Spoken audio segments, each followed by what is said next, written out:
Port Charles never changes all at once.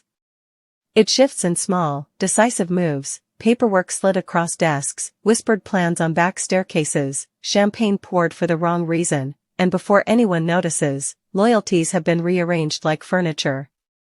That's the energy dominating this week as family politics, courthouse gambits, and a glittering party gone wrong collide. At the center of it all, two unlikely planners, Emma Scorpio Drake and Giovanni Gio Palmieri, start drawing lines between people who rarely share the same room, while Willow Tate faces a legal storm that threatens to define her future. The Quartermaine mansion becomes the stage for social diplomacy that turns into a public reckoning. And in a courtroom where outcomes are supposed to be about facts, anger and strategy end up carrying just as much weight as evidence. What begins as a week of best intentions ends as a map of consequences, every route pointing to the same truth: nothing in Port Charles stays contained.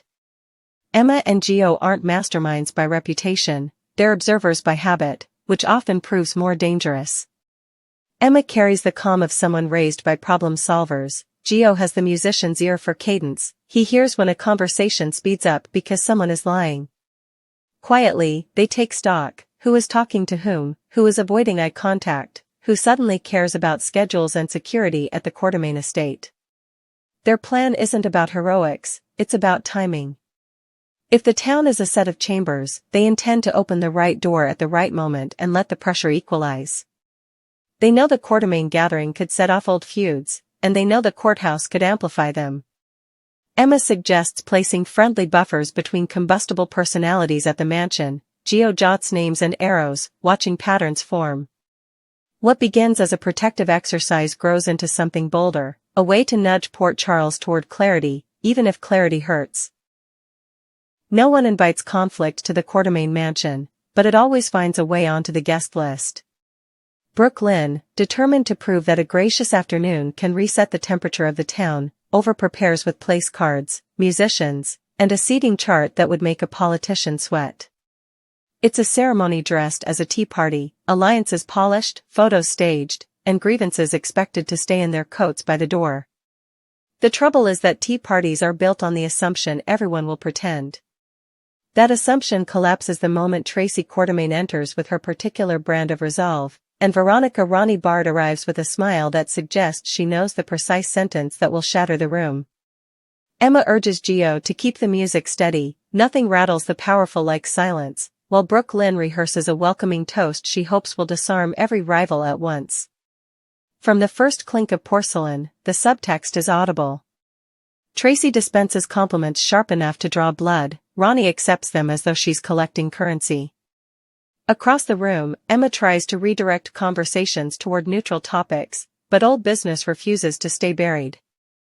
It takes only a stray remark about legacy and who gets to define it for the air to turn electric. Tracy's posture stiffens, Ronnie's expression brightens like a lit match. What follows is less a shouting match and more a layered indictment delivered in alternating monologues. Tracy challenges Ronnie's judgment, Ronnie questions Tracy's version of the past. Invitations become exhibits, memories become testimony. Brook carefully curated afternoon tears at the seams as guests step back from the table, calculating who benefits if the room implodes. Gio raises the volume a hair to keep tempers from peaking, but the scene has already transformed from hospitality to theater. The point of no return arrives when a single word, accountability, lands with the neat finality of a gavel. The party is over, even if the tea is still warm. While the mansion simmers, the courthouse boils. Willow's case, already a tangle of emotions and technicalities, takes a pivot nobody predicted. A procedural twist becomes a narrative shock, and the prosecution's neat storyline suddenly looks like a sweater with a pulled thread. Nina Reeves, a name never far from the center of any storm, finds herself elbow to elbow with shifting expectations as the judge, unimpressed by theatrics, demands clarity that no one is prepared to give. The gallery leans forward, the lawyers pretend they haven't lost their footing. In the middle sits Willow, absorbing a series of rapid-fire developments that could alter not only her fate but how the town chooses to talk about her. She needs strategy, not sympathy, precision, not platitudes. The week makes that brutally clear. Enter Drew Kane with a temper he keeps choosing to leash. The impulse is to roar, the smarter move is to bargain. He forces himself to do the latter.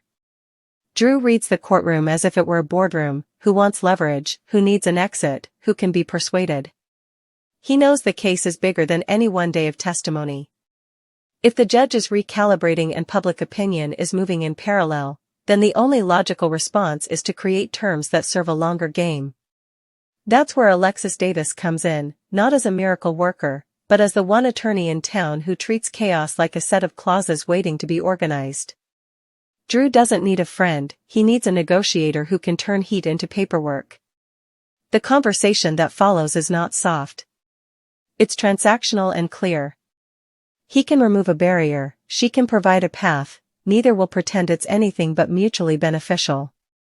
Alexis has heard every pitch, but even she pauses when Drew puts something meaningful on the table. The offer is simple in structure and complicated in emotion: lift the restraint that shields him from a different conflict so that a child, Scout Quartermain, can resume visits without the familiar friction.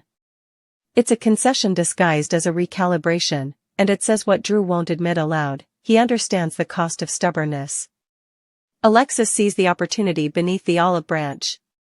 If she can shape the terms of Drew's goodwill into a sturdy legal framework, she gains more than a client. She gains leverage over a case that has been built on volatile testimony and unpredictable turns. She does not promise a rescue. She promises competence. In Port Charles, that's the difference between flailing and moving forward. Back on the personal front, Willow faces a decision that can't be postponed: retain counsel who can handle public scrutiny and a docket that shifts underfoot. A lawyer meeting on the way sounds mundane, but it's exactly where cases are won. When a client decides the narrative won't be written by rumor or by enemies hoping she missteps. The best attorneys in this town don't just argue, they anticipate. Willow needs someone who can read a witness and a headline with equal fluency, someone unafraid to tell her the hard version of the truth before a judge does. She will be asked to choose between the comfort of loyalty and the effectiveness of expertise. Choosing wrong means spending the next year reacting. Choosing right means she finally dictates tempo. For once, control is not an illusion, it's a calendar invite. The ripple effects from the Quartermain debacle prove immediate.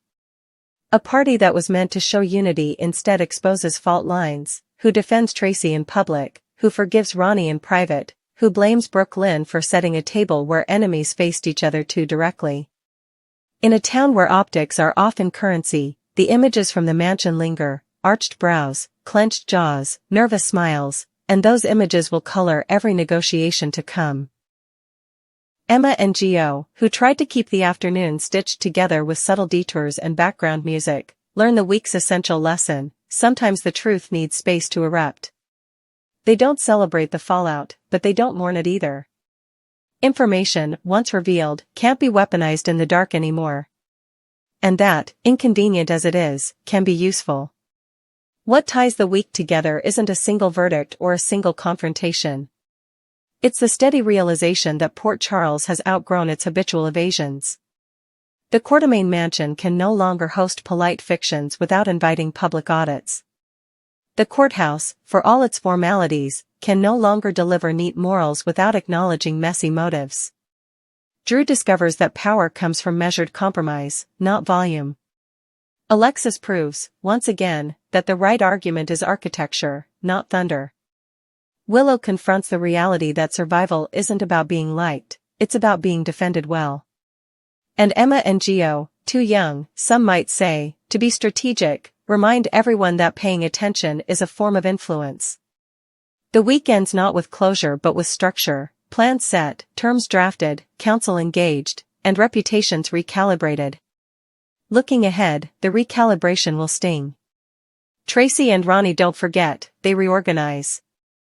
Brook will need to rebuild social trust with the speed of someone who knows a second misstep becomes a narrative. The legal front will tighten as Alexis translates Drew's concession into enforceable language, and the court will test whether the surprise turn that jolted everyone was a detour or a destination. Willow's choice of counsel will be read like a statement of identity: fighter, survivor, or both, and every conversation she has from now on will be measured against that decision.